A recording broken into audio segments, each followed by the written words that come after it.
ఉభయ గోదావరి జిల్లాల్లో జేజేఎం ప్రాజెక్టుకు సంబంధించినటువంటి సమావేశంలో ఆయన సమావేశాన్ని ఉద్దేశించి సుదీర్ఘంగా మాట్లాడారు. అలాగే జనసేన పదవీ బాధ్యత పేరుతో తాడేపల్లిలో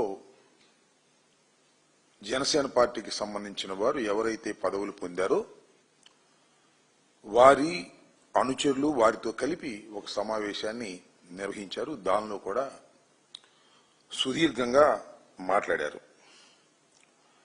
ఆయన మాటలు ఆయన ఉపన్యాసాన్ని మొత్తంగా పరిశీలిస్తే చాలా విచిత్రంగా అనిపిస్తూ ఉంటుంది. ఓపెనింగ్ లోనేమో ఓవర్ యాక్షన్ చేస్తారు, ఇంటర్వెల్లోనేమో ఇరిటేషన్ అవుతారు, కంక్లూజన్లోనేమో కన్ఫ్యూజ్ అయిపోతాడు. ఈ రకంగా ఆయన ఏం మాట్లాడుతున్నాడో ఆయనకి అర్థం కాదు, లోతుగా ఆలోచిస్తే వినే వాళ్ళకి అర్థం కానటువంటి పరిస్థితులు.